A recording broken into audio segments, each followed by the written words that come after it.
And we'll begin recording right now. So hello, welcome to our lunch study break.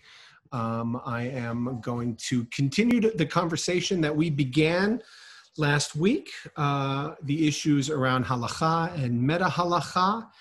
And what I wanted to do is there wasn't too much time for a debriefing and for questioning and answering around last week's. If you didn't have the chance to participate in last week's class, it is up on the front page of our website. All of these classes are being put up upon our website.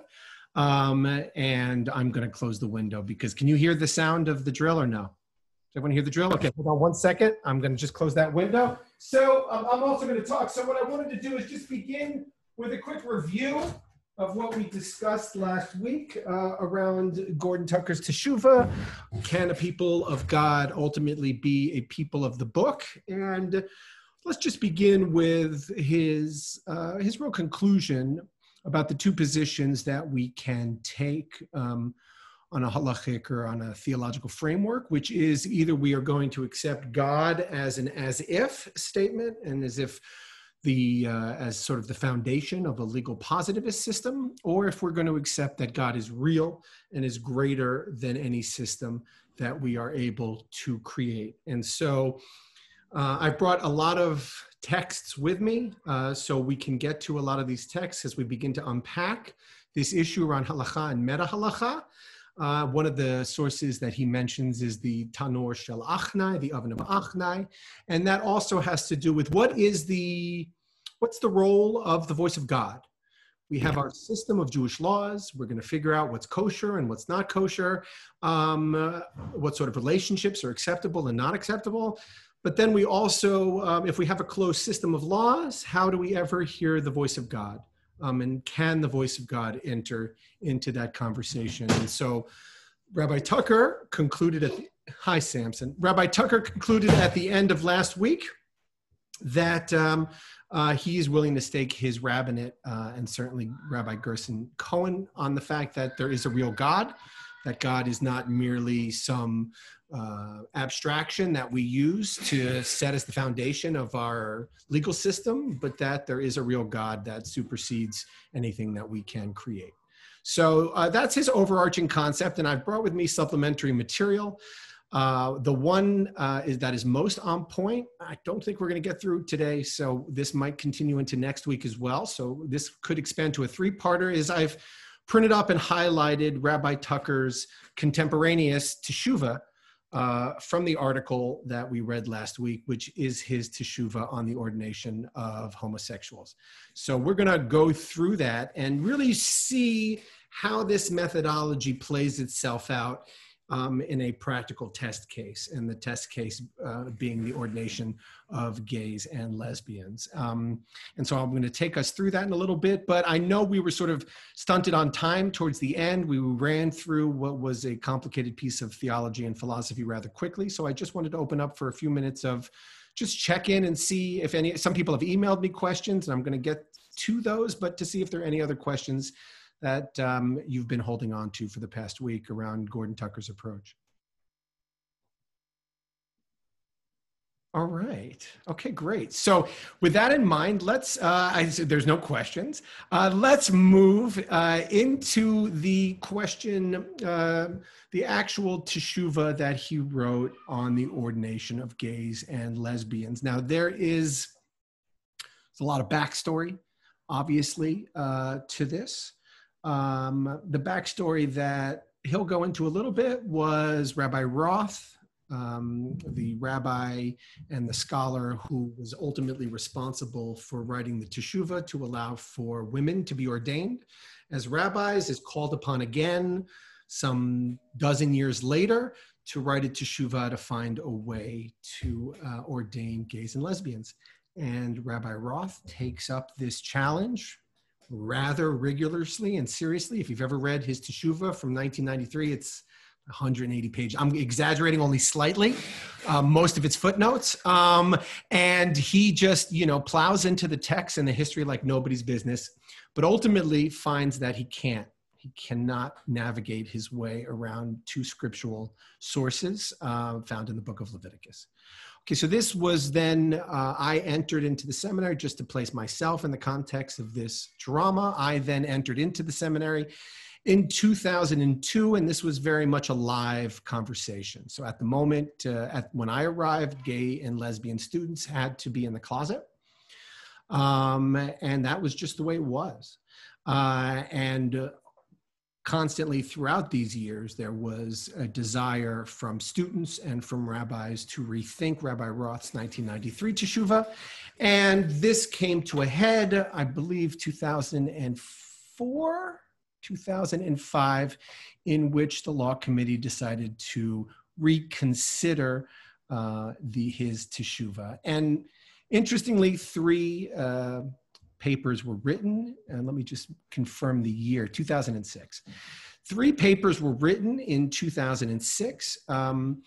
There was the paper that we're going to read now, which deals with the issues of meta-halakha. So you can sort of get a sense of how this view of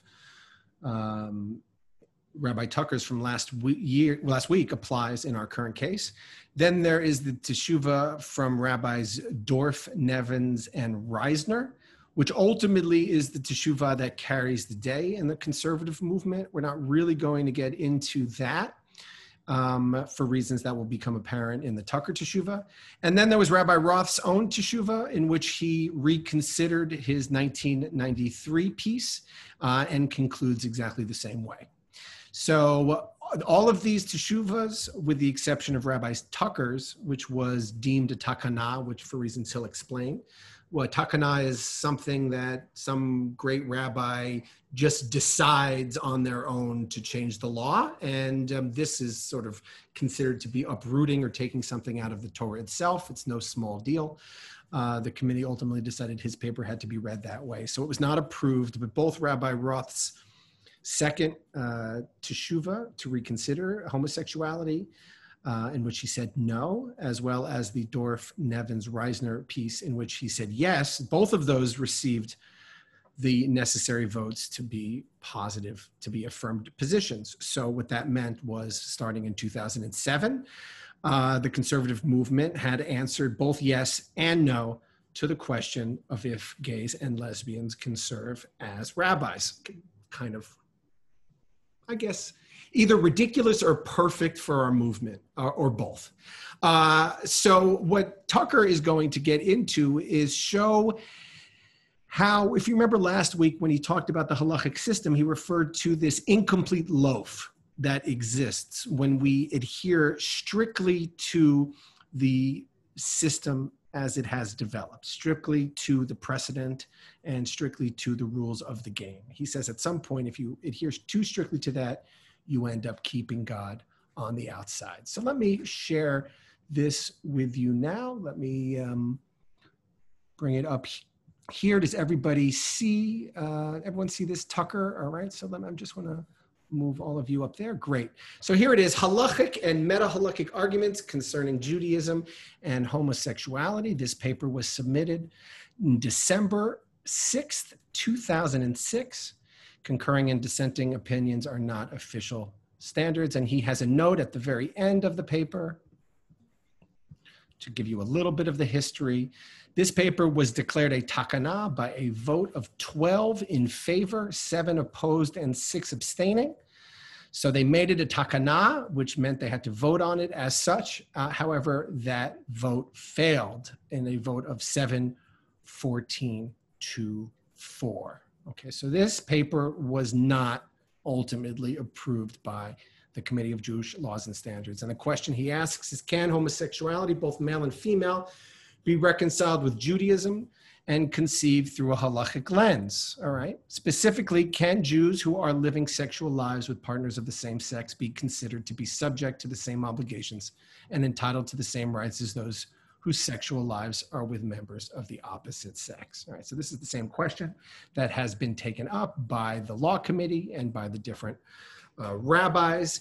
And so he is going to argue in the highlighted section here that the methods that have been used in the conservative movement are overly narrow, and that this constriction of method has put conservative halakhic practice at odds with a historical consciousness that has been at the root of the fabulously fruitful intellectual and theological achievements of conservative Judaism and its scholars. Okay, so he's saying that our halachic system, much like we discussed last week in terms of the positivist system, not only being able to use questions of halakha, not being able to use questions of agadah, if it doesn't fit into the system, then he's saying this sort of undercuts who we are as an entire movement. And so he writes here, the delicate and fruitful interplay between religious law and sacred narrative is summarily set aside as being irrelevant when it comes to deciding matters of legal practice, even though it is a real community and a real people that are expected to integrate those rules of practice into their religious lives. Okay, very much as he said in his philosophical piece last week, our myths, our legends, our stories that we share with ourselves, our understanding of who our community is, all of the agadot that have come from our tradition, they're wonderful, they're beautiful, right? The quote last week was, they are the essence of religion. However, they don't count in the question of religious law. Okay, that is the system. And so what he's going to argue is that this methodology is just too constricted, and that he is going to try to put forth an alternative way, a meta-halakhic way to approach this issue that more resonates with who we are as a movement, but also what it means to be Jewish. Okay, so I am, in other words, attempting to point the way to a more expansive model of halakhic argument, one that I will suggest be spelled in English with a capital H. In this attempt, the case at hand, the questioning of reconciling Judaism and homosexuality, serves as a tool for exposing the inadequacies of our practices heretofore, and this as a means for urging the opening up of practice that will surely have ramifications, important ones beyond this particular case. Okay, so it's not purely about the issue of homosexuality. It is about how we decide issues of law. And can we both be a people of law and the people of the book, while at the same time allowing space for halakha to enter into it? Okay, so there's this little aside about a takana. It's a slight deviation from where I want to go to, but nonetheless, the committee decided that this had to be viewed as a takana because they viewed it as a device, which were devices for instituting innovations, not relying on the traditional tools of legal interpretation, but rather purely on the authority of a rabbi who issues a takana. Okay, so bottom line is Tucker doesn't agree that this is a takana. He says it doesn't share in the classic character of a takana. It doesn't point to his special authority per se as a rabbi. And it does not put forth a ruling that constitutes a departure from usual halakha practice. What he's just trying to do is broaden what we mean when we talk about halakha practice. He's not trying to uproot, and he's not trying to upend it. Okay, so he's going to then get into the definition of the task. Okay, so here's the issue at hand. He begins with this observation. Virtually every position in recent years that has been argued against the normalization of Jewish gays and lesbians has done so not out of any stated animus toward or fear of gays and lesbians, which is sometimes called with some hyperbole homophobia, but rather out of the theological, halakhic, or more general halakhic concerns. Okay, so that's his position, that he wants to say that the reason that we have not been able to normalize, and you can take that, this is, Gordon is saying this honestly in his belief, it's not done out of homophobia, it's done because of the way that we've been determining Jewish law. Oh, excuse me, so it's Joel Roth's tshuva from 1991, which was at that point precedent. He described his conclusions in that teshuva as having been arrived at with great anguish and with a heavy heart for those who must bear the burden of its message. He writes that he undertook his research and analysis with a predisposition to say yes. In other words, Roth's insistent conclusion that gays and lesbians could not be normalized halakhically was like virtually every other similar conclusion published at that time and since. Wasn't predicated on the idea that homosexuality was inherently destructive of the Jewish society, but rather on the idea that legitimating it would be destructive of the halachic system. He just couldn't do it. He couldn't find a way to do it. And Rabbi Tucker is going to explain why. So he's saying that the arguments against normalizing gay and lesbians have been understood and characterized in one of two ways. Okay? He's going to go and break down each of these ways. First is the argument from the theological sanctity of the text of Torah. So the first argument is, the Torah says, Leviticus 18:22, a man shall not lie down with another man as he would a woman. The Torah is unambiguously clear, and we have the sanctity of the Torah. The Torah is unambiguously clear, and we have the sanctity of the Torah. That's the one argument. The second argument is from the deeply entrenched character of the precedents in the halachic system against normalization. Right? We don't have any precedential value that will allow us to find a way to override what has previously existed. So he's saying both of these arguments can logically be and are presented as compatible with the highest level of respect for gays and lesbians. We're empathic, right? We care, we hear the cries. This was the status of the Rabbi Roth. We hear the cries, we understand it, but we can't navigate the text in a way that doesn't undercut the sanctity of the text. And we don't really have any of the methodologies in the past 2,000 years that will allow us to maneuver around this. Are there any questions before I dig a little bit deeper into the theological argument? Yes. Excellent. Rabbi, here's my, this has always been a bit confusing for me because it seems to be different if I speak, this is Randy talk, you can all see me. It seems to be a slightly different if I talk with an Orthodox rabbi or conservative rabbi. What does the conservative movement, the idea of sexual relationships between, let's just talk about gay men for a second, because I know it's complicated whether lesbians are included in this prohibition in Vayikra. But what does the conservative movement understand to mean sexual relations between gay men?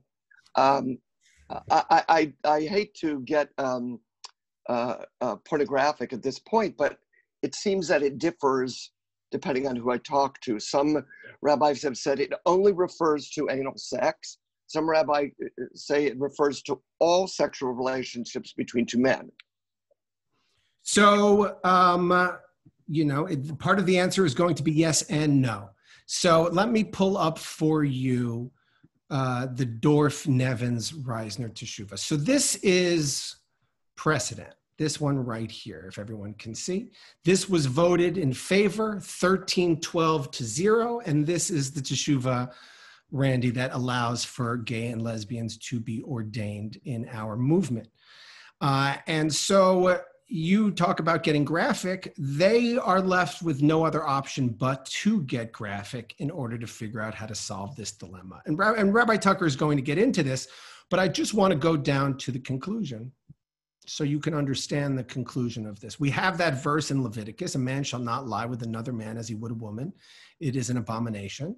And so, because we have that verse, the conclusion of the Dorff-Nevins-Reisner, you can see all of the footnotes here, the conclusion of the Dorff-Nevins-Reisner Teshuvah is this.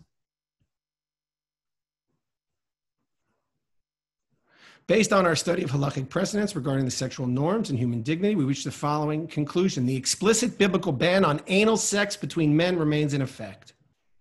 Gay men are instructed to refrain from anal sex. Heterosexual marriage between Jews remains the halakhic ideal. This ruling effectively normalizes the status of gays and lesbians in the Jewish community, and we are not prepared at this juncture to rule on the halakhic status of gay and lesbian relationships. So this was a teshuvah that followed the methodology that Rabbi Tucker is going to criticize. That followed the methodology that we've been doing as a movement, and you could argue before the movement, using this positive legal theory. We're building upon precedent that has come before us, first Torah precedent, then Mishnah, then Talmudic, then all of the great rabbis. And when we look at it, we can find a way to navigate. So your question about lesbian relationships, that's the Rabbanan. It's not in the Torah. The Torah has greater value than the rabbis, and therefore we're really concerned with this verse that has to do with men. So we're able to quickly, well, not quickly, but we're able to move towards the issue of men. Well, we're able to get past the issue of women more readily because there isn't that explicit verse in the Torah. I read, and by the way, Randy, all of your questions are embedded in this teshuvah that you're asking, and he basically refers to many different methodologies. So you are correct. Like, what's the status of anal sex? Well, if you read this teshuvah straight away, it says, as a conservative movement, we can't navigate around that text. And so we have to tell gay men that they can have relationships, they can have a partner, but they can't participate in that particular act. But Rabbi Tucker, I want to make sure I understand this correctly. So that means that gay men can do everything else sexually but anal sex. Is that your understanding, Rabbi? That is my understanding of Teshuvah written by Dorf, Nevins, and Reisner. Is that your understanding of the... by the way, feel free to cut me off. No, I'm not cutting. First of all, I'm not cutting anybody off. In fact, no. If you want to, well, there isn't. The problem is there is not one. There's not one answer. That's okay, but I guess this has always been my question. I know the pasuk very well in Vayikra. It comes twice. Is that sort of the conservative movement's understanding of the pasuk? Is that it is an injunction against anal sex among men, or is it something more? Okay. And I'll shut up now. If you follow this positivist approach that the movement has taken with every CJLS opinion, then yes, it is down to that minute level. Rabbi Tucker thinks that that's not a reasonable approach. And he'll get into why he doesn't think this should be the approach for our movement and why he doesn't think defining it in the very narrow fashion that they go about doing it, I mean, I don't want to put words in his mouth, is healthy or is proper. So he is going to get into exactly that issue and begin to lay a criticism on trying to approach it in such a narrow fashion.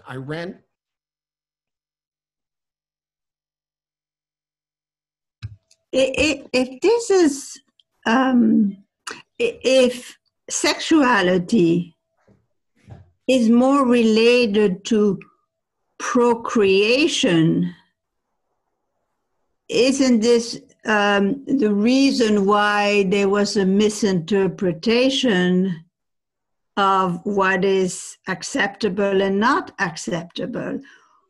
Or what I mean is, was there no adoption?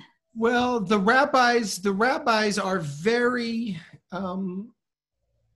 sex positive in the Talmud. It's not as if sex is a dirty thing. The rabbis are very encouraging of positive, healthy sexual relationships. Is it possible that they've read in certain readings of this text? And Rabbi Tucker is going to talk about this. He says, for 2,000 years, this has just been read over and no one has really begun to question this. And so we haven't developed a whole long 1,000 years worth of different interpretations and different readings and different sources that will allow us to make this nuance. In fact, in some ways, he says we're dealing with a case of first impression here. Judah has his hand raised. It just dawned on me that maybe one of the reasons they don't mention women is because there's no seed wasted. Right. So that could be one reading to understand the value of procreation in the time of the Torah, and the value of losing seed. Read.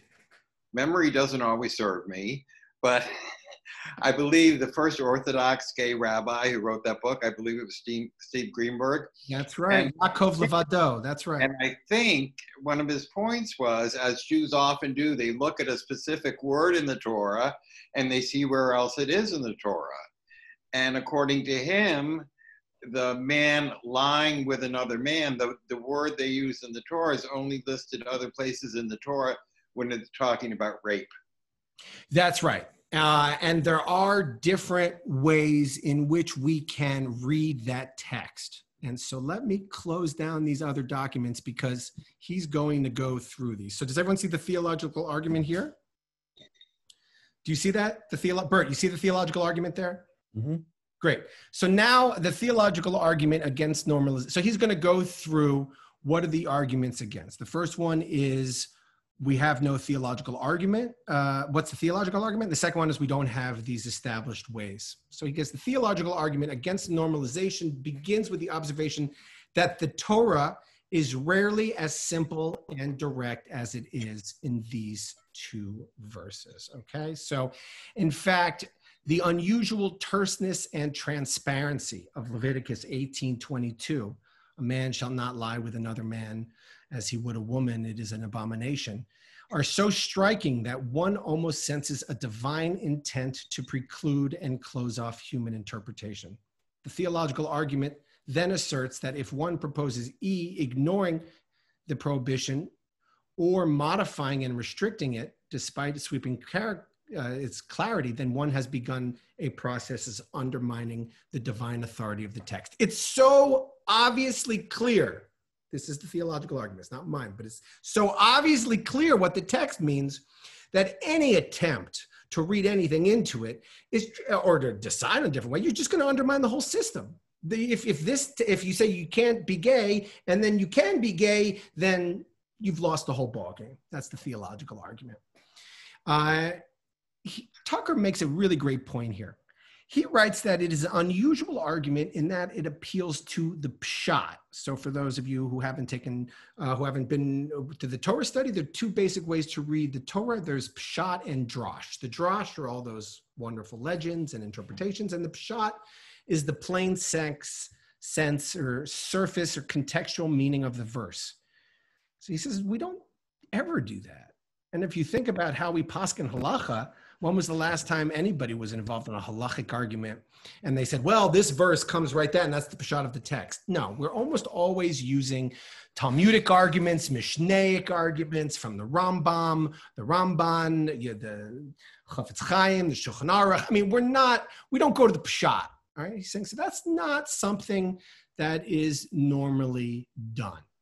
And he says basically there are three refutations of the theological arguments that he is going to present. These first two are worthwhile considering, but the third he thinks is more important. Okay, so why doesn't that theological argument? It's unambiguously clear. And to undercut it means to destroy the theological coherence of the text. He's saying, you're making that verse more clear than it really is. The verse really isn't so clear for some of the reasons that have already been mentioned here. Perhaps, you could read it in a different way. Or you could contextualize it as was mentioned here, I think, by Judah.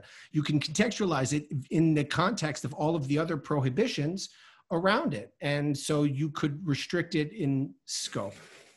Okay. Another reaction is to the theological argument does not take as given the claim that Leviticus 18:22 unambiguously prohibits all sexual relationships between two males, right? So maybe so then you could broaden it.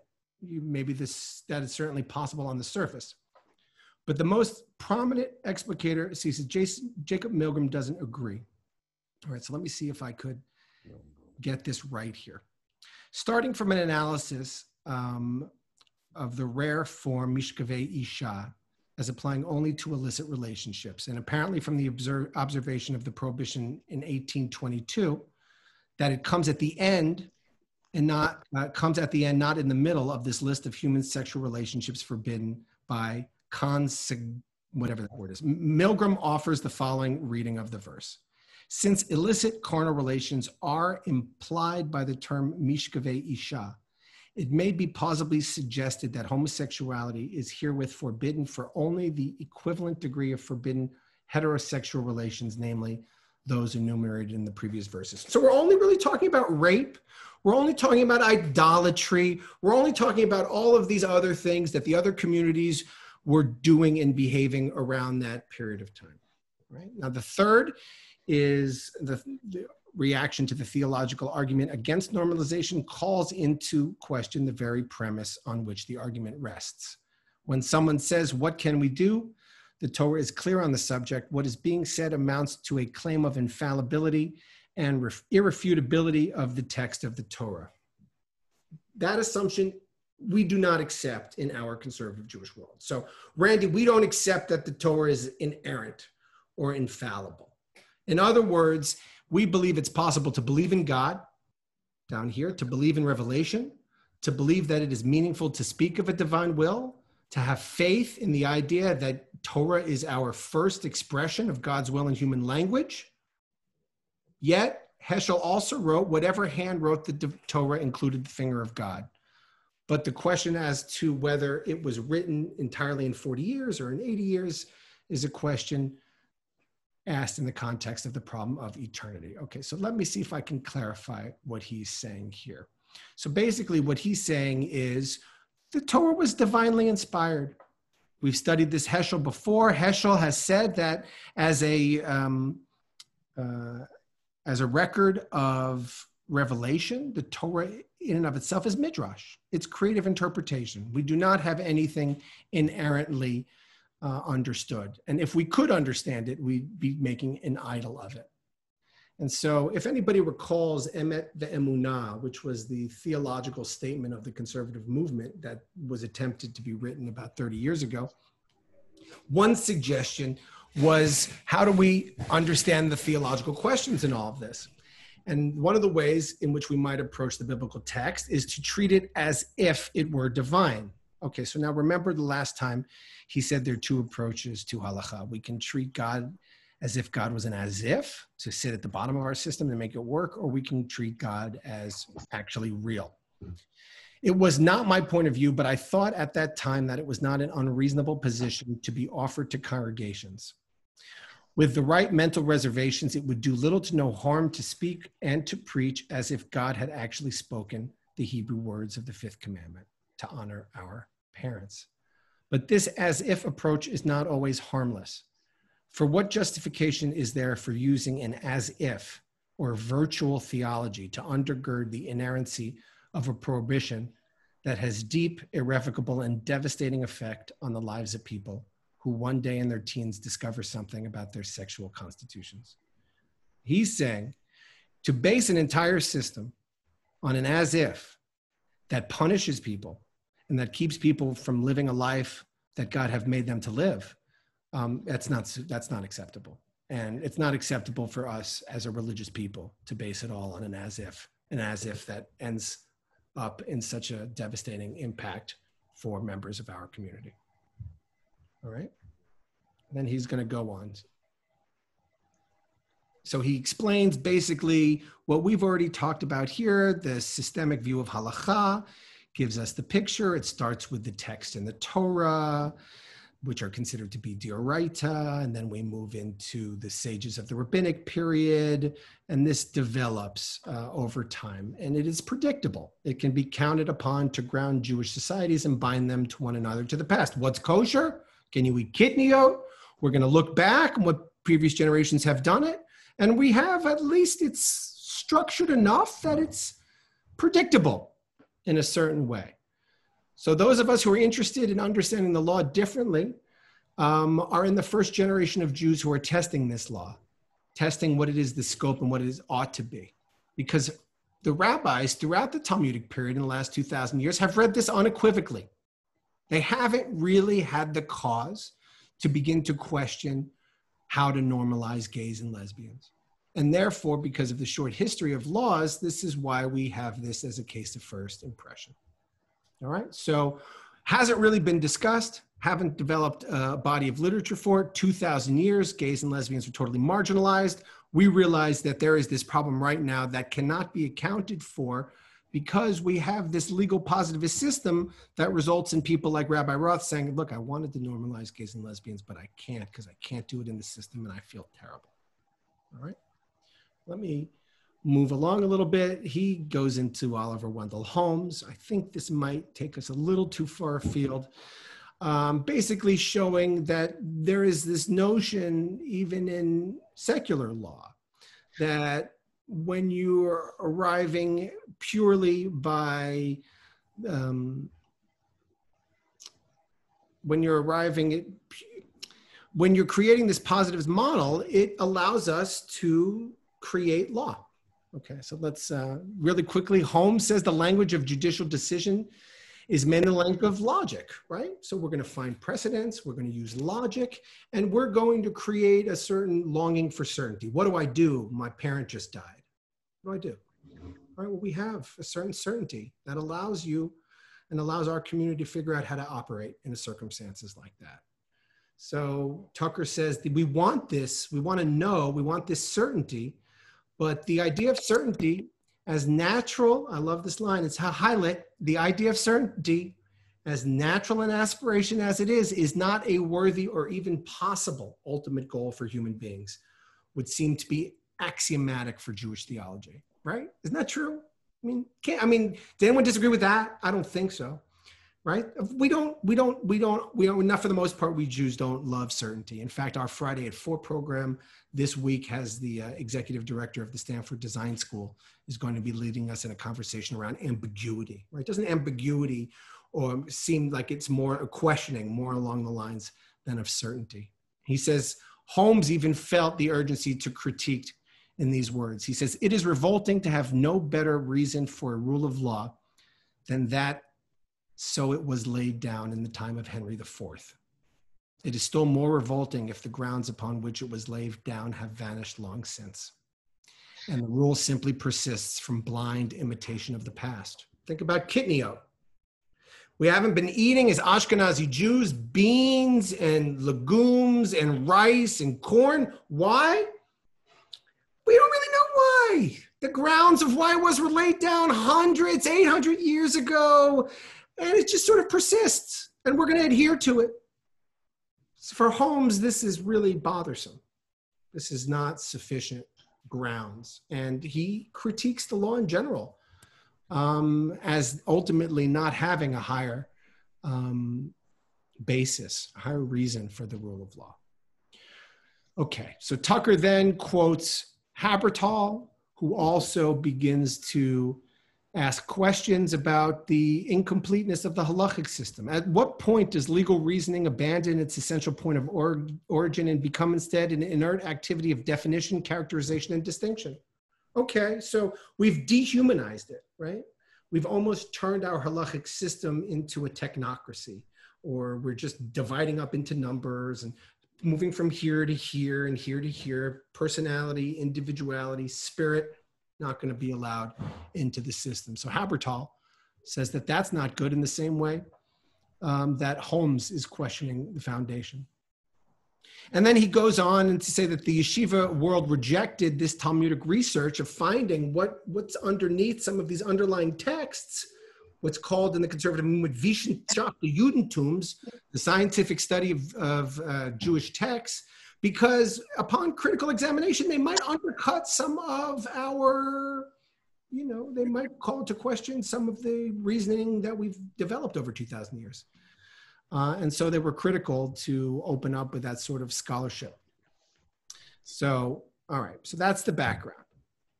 And that explains why the conservative movement and the Committee of Jewish Laws and Standards has from its inception worked under this positivist framework. Okay. Every teshuvah has been written in that style, be it the permissive teshuvot on the driving on Shabbat, or aliyot for women, or the prohibitive teshuvot, such as those reaffirming the ban on homosexuality, or on the denial of a conversion to someone who cannot undergo a circumcision. All of these teshuvot, whether strict or lenient, are based on we're in the system, we're going to work with the system, it has a precedent, and we're going to play these particular methodological games in order to make something possible. Tucker wants to say that's only one approach out of many. It's the approach that we've used. It's the approach that's used by orthodoxy, but it's incomplete, he wants to argue. And he wants to put forth another approach entirely. So let me just pause here for a second. And I know that was a little shaky trying to get through some of that in a reasonable time.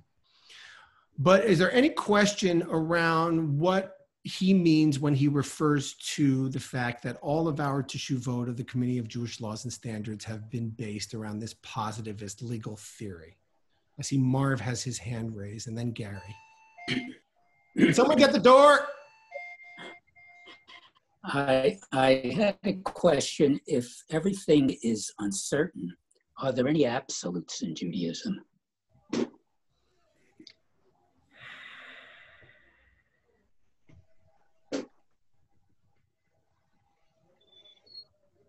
Lo tov hayat adam levado. Absolutes. I mean, there are a few circumstances in which you are, well, life is considered to be the absolute. Life is the ultimate value. Nothing supersedes life and the preservation of life. And there are only a few circumstances in which you're allowed to give up your life for the protection of mitzvot. But this idea that any of us, you, Marv, or me, or anybody on this call, can have in our own head a concept of something that's absolute or perfect or inerrant, or know exactly what God means by verse 1822, well, that we've just made an idol.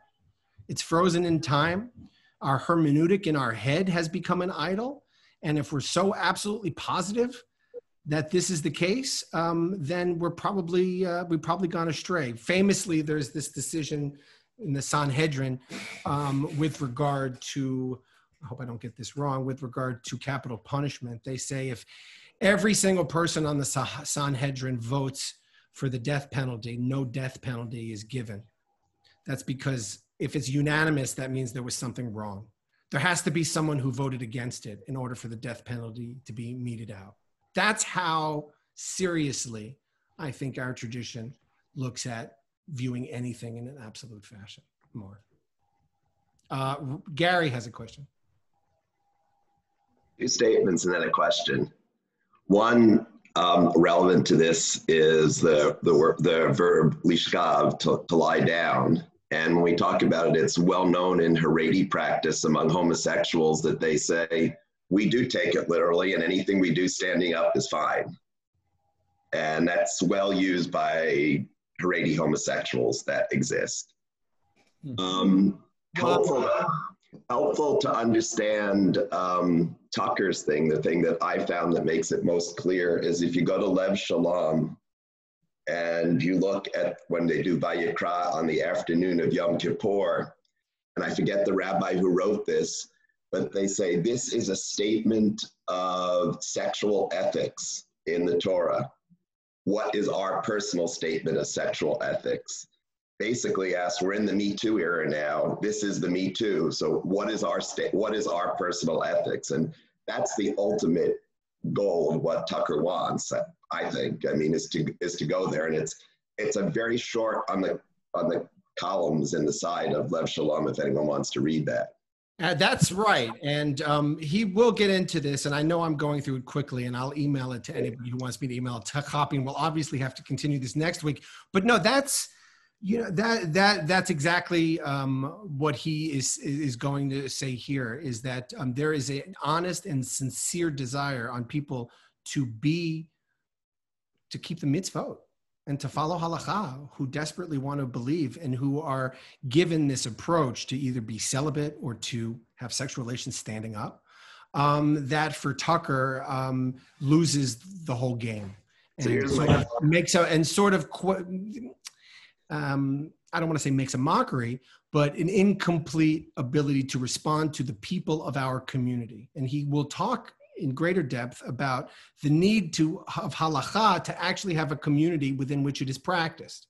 And a halakha that has absolutely no association to the community, what good is that? There has to be some sort of interplay between the law and the community in which it comes to be manifest. So here's my question that I've never seen, that at least I haven't heard so far. My understanding of the halakhic practice has done in Orthodoxy is they follow basically like the Supreme Court stare decisis, that when something's been, we say if the Achronim or or whomever has decided something, they're closer to Sinai than we are. they know better. It's like a game of telephone. It's been distorted over the years. So therefore, we can't second guess them. How does Rabbi Tucker take on that? Well, so part of that, well, there are two ways to address that. The first one is the idea of stare decisis might even include, well, I can't use a kal v'chomer, or I can't use a smichut parshiot, or I can't use a word from another context as Judy used to explain this other word, because it was never done before. So the conservative movement doesn't adhere to that. We believe that all those same rules and all of those same games that were needed to take meaning, we are still rabbis and we're still existing in a community, and we have to begin to apply those rules. The example that Rabbi Roth famously would say is that the Orthodox halakha is a chessboard, or halakha is a chessboard. And the conservative movement, they're different ways. A king can go in this way, a queen moves this way, a rook moves this way, and you figure out what the halakha is by moving the pieces. But a pawn can't, go all the way to the end of the board. That's just not how it works. So we operate in that game, the same game that the Talmudic rabbis played 1700 years ago. Orthodoxy puts a glass cap over where the board was when the Shulchan Aruch were written, or at some point a cap is put over it so the pieces can no longer be moved around the game. That is how Rabbi Roth sort of explains the distinction in that way. But even still, the second point I want to make about your stare decisis, that's what Tucker is calling into question, that adherence to stare decisis, that limitation to the precedent that has come before, right? Plessy versus Ferguson. How do we overturn Plessy versus Ferguson if we don't have the systems in place to overturn Plessy versus Ferguson? We're going to need to hear the voice of God, or the voice of the community, or the voice of morality. If that doesn't enter into our system, but populates our liturgy and our stories and our morals, well, then something's wrong with our law. Stuart Bletcher has been raising his hand. Yeah, Marvin raised a very good question, and I appreciate the way you answered it. What is absolute, in the Torah? And that really raises a real problem for me, because we have the Halakhic process, and then we have Tanekah. And, the Torah clearly says you shall not charge interest on a loan.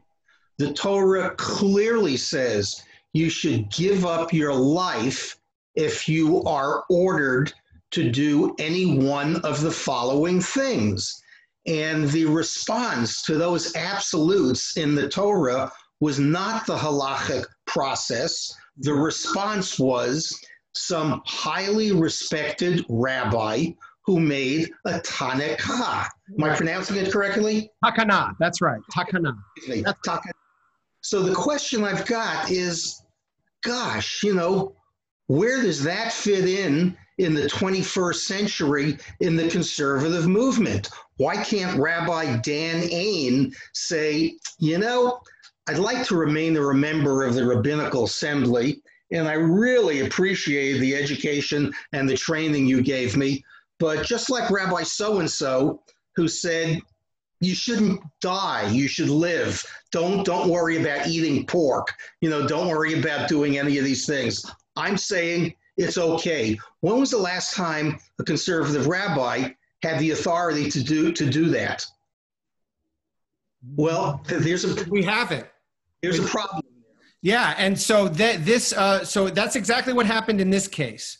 So in this case, the rabbis said, what you're doing here doesn't work in the system, and therefore it has to be a takana. And if we vote on it, we have to vote on it as a takana, which is going to uproot verse 1822 from Leviticus.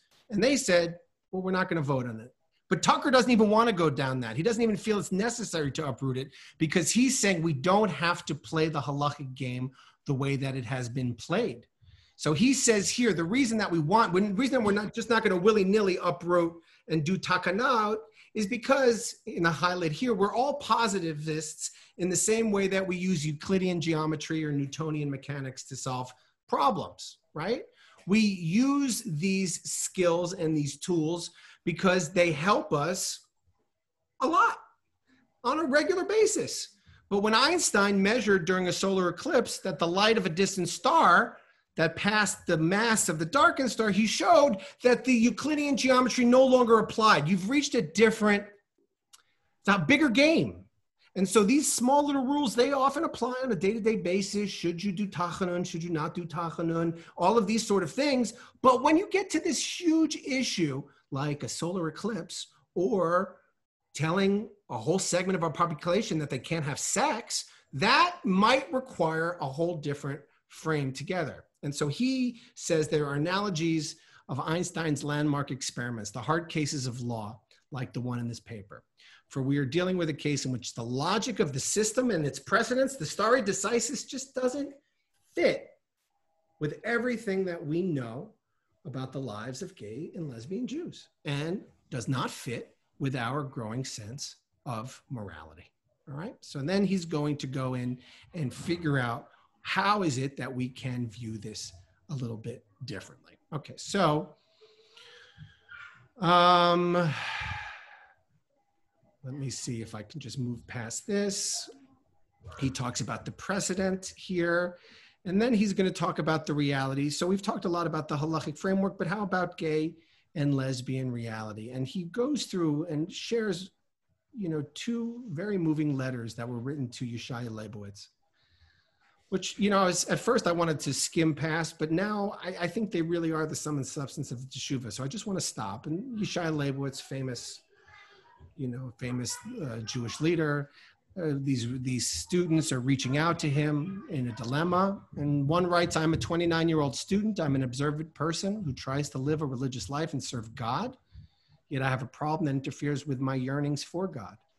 The problem is that I have desires for other men, which is of course forbidden. All of my attempts to free myself from this have come up empty.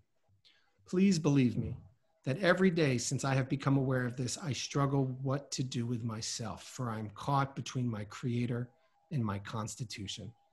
I have already considered the possibility of separating my behavior from my feelings and getting married and raising a family, but I find myself struggling with my conscience over whether I should reveal this to any woman who would want me.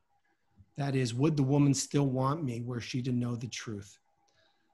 This question causes endless tension in my efforts to create relationships with women, since I feel like I'm an untrustworthy fraud. Moreover, I feel that what I conceal today may be revealed tomorrow. For pure as my motives may be in attempting to stifle this strange fire in the arms of a woman and in the framework of a family, I am not certain I can succeed. Is it right, in your opinion, to cancel a sexual truth from a person, to conceal a sexual truth from a person with whom one intends to share a sexual life? Okay, so here's a question.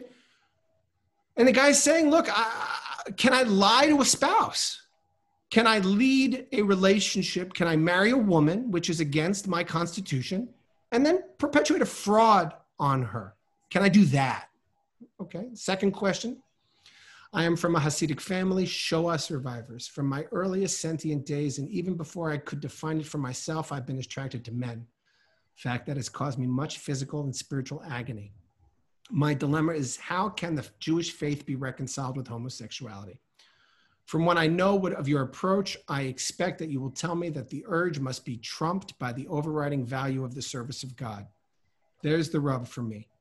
This is an essential imprint on my life in general, and on my family life and its associated obligations in particular.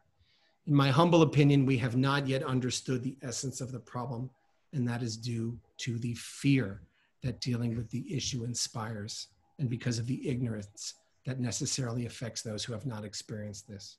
So Tucker cites these two letters because for him, this is Torah. This is God. This is morality speaking. These two young men whose lives are revealed in these brief letters cannot but impress us with their struggles.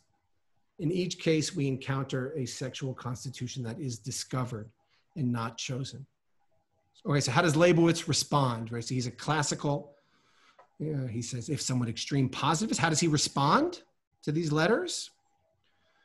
Okay, so he responds to the first one: a person does not control his constitution and his inner thoughts, and his will has no power to void or cancel them. From your letter and your heartfelt words, it is clear just how aware you are of the difficult test that has been decreed for you.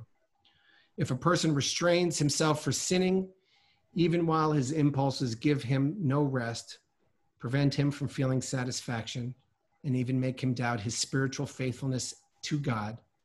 Let him get support from the words of the sages. Whoever has the opportunity to sin and does not do so has done a great mitzvah. I tend to believe that if you take up the fight, the difficult battle with which your soul, for the sake of heaven, you will ultimately do well by searching for a young woman. You should marry such a woman according to the law. And to the second man, he writes, you are one of those upon whom has been laid the severe decree to be sorely tested. Such tests, which require one to overcome the most powerful drives and personal interests, were laid on Abraham and Job. And withstanding such trials is great heroism. I, who have not so been tested and who therefore have not demonstrated my ability to withstand this test, have no right to demand of others what I have not done myself. But if you are concerned about Judaism and ask how it can be reconciled with homosexuality, the answer is clear, unambiguous, and unequivocal. The reconciliation is impossible. The prohibition on homosexual sex in the Torah is absolute and leaves no room for leniency. It is one of the three sins, as I mentioned earlier, Marv, for which one must give up one's life. And this is so even if it is an essential imprint on your life. Right? So I just want to, that's not how we want to answer these questions as a conservative movement.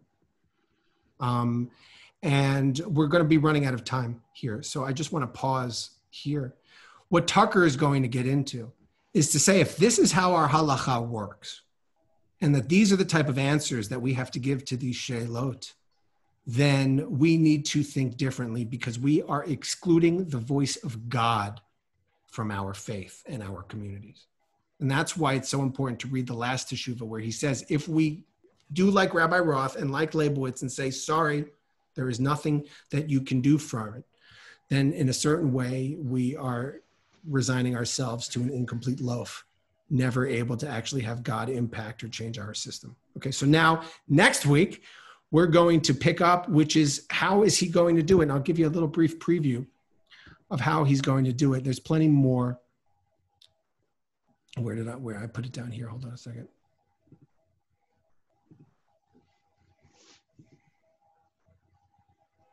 Here it is. Okay, so what he's then going to go, what positivism is able to offer these two men, Kiddush Hashem, right? Martyrdom, a life of martyrdom, or going into the closet for Chilul Hashem. These two men should not be unfamiliar to us. And at this point, we've all met them or know people just like them. And then he goes, here is an Israeli who called a rabbinic colleague to report that he had become observant of late and that he was gay. He became worried that he was infected with HIV. He went to get tested. In the meantime, made a vow, a neder, that if the test was negative, he'd find a woman, settle down with her, and start a family. He received a negative result, and now he was conscience-stricken about what he needed to do. And Tucker is saying, here's a guy who takes his vows seriously. It's not as if we're not taking the Torah seriously. It's not as if we're not taking Jewish law seriously. It's not as if we're not taking the commitment of our ancestors seriously. It's that we found ourselves in a dynamic in which the system has precluded or excluded the presence of God and the value of morality from being able to enter into it. And so here, Steve Greenberg, I think Judah mentioned Steve Greenberg at the top, before he was initially known as Yaakov Levado, when he had to write anonymously, he says, what disturbs me most is the sometime heroic attempt at approximating the traditional idea is the cost of the heterosexual spouse, which I think is that's not something that is often considered. Greenberg goes on to talk about the unfairness begins with recasting of homosexuals as heterosexuals with perverse desires. The Torah is employed to support the idea that there is only one sexuality, heterosexuality. Basically saying that the Torah has been used to make broader statements about sexuality that aren't actually in the Torah, but that have to do with our own preconceived notions and perhaps prejudices and discriminations. Okay, so then he will then go on, and then the next week, we're going to talk about an alternative enhanced halakhic method which is on page 19. And if you just wait with me for 1 second, what I'm going to do is I'm going to pull up the document so that you all can read it in preparation for next week's class. But while I do that, I'll take any questions. Any questions on this?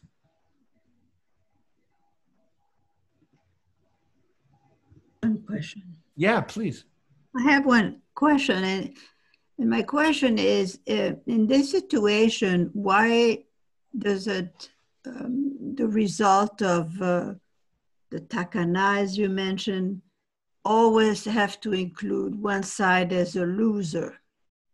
Why can't the situation be presented as such that there is an amendment to the original, which includes the other part rather than excludes the other part if you don't vote for it? How are you going to amend the Torah, Irene? Interpretatively.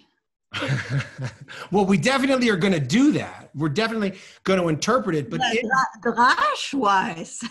But is there a point in which our interpretations just become so far removed from the text itself that it bears no bearing on it? Isn't there some adherence that we have to keep to it?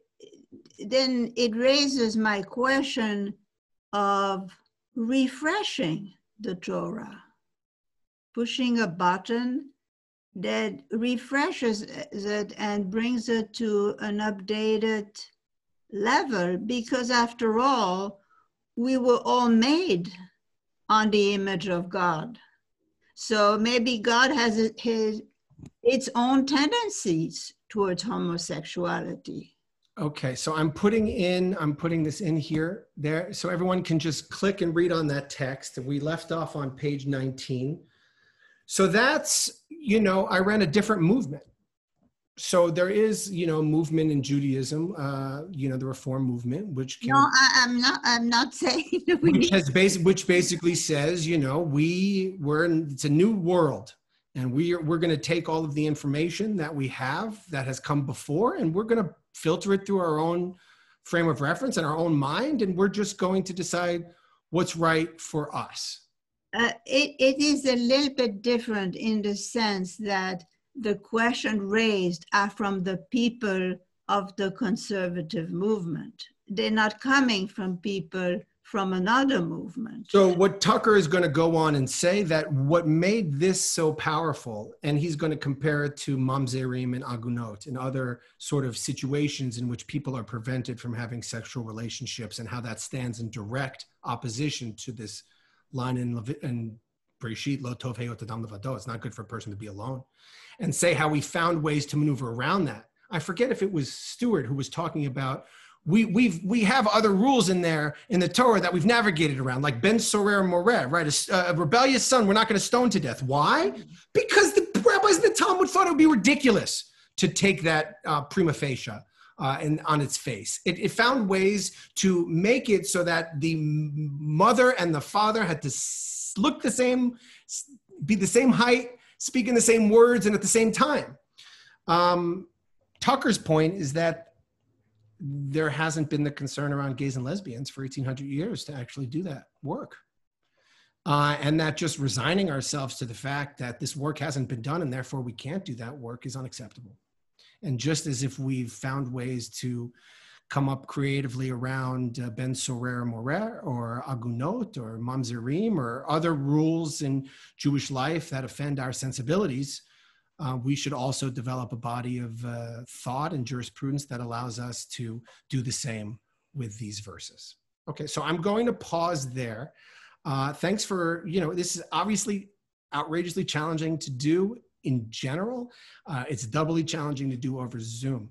But I appreciate everybody joining me and participating in this conversation. I think it does get to the heart of this ambiguity that sits at who we are as a people, right? We're both called upon, as I like to say, you've heard me say this before, we're created from the Adamah, Adam, created from the earth, and yet God blew God's spirit to give us the breath. So we're both of this world and we're both holy, and we sit somewhere in the middle of that. And if you join me tomorrow at 8 a.m., well, Minyan's at 7:30, but after around 8:15, we're going to talk about Korach, who fails in this middle role, who ultimately has to stand in between the people and between God, but who finds that he wants power for himself. And we learn a lot in this Torah portion about what it means to sit in that middle space. And on top of this, we're starting something new this week. We're going to be doing take-home Torah. So we want to give people more Torah for them over the weekend. And so beginning this Friday morning, each of us, we are going to do a rotation. I'm going to be beginning with a 8 to 10 minute sermon that will be mailed and emailed to everybody here on Friday morning. I'm going to do this week, followed by Rabbi Russell. And we also have some wonderful, Rabbi Richmond is going to do one, Rabbi Ira Stone is going to be doing one, Rabbi Bickert is going to be doing one. We're going to be giving each Friday morning everybody a nice sermon to take home as well if you're unable to make it to the Torah discussion tomorrow morning at Thursday. Thanks for coming. I hope I got to some of your questions. I realize the only thing we've really done is critique what has come before. So what will happen next, and we'll have to decide if we like the way that Tucker does it. What happens next is Tucker wants to solve the thing and come up with a way to have his cake and eat it too, or come up with a way to actually have a system that works and is reliable while at the same time allows some voice of God to enter into it without upending the whole thing. It's debatable whether or not he accomplishes it, but what more important to me is the effort. And I think that's the effort that we have to be taking on as a people and certainly as a movement. So wishing you all a great rest of the day. And I hope to see many of you tomorrow morning on our Minyan and Torah discussion. Take care. Yeshikach. Shkach,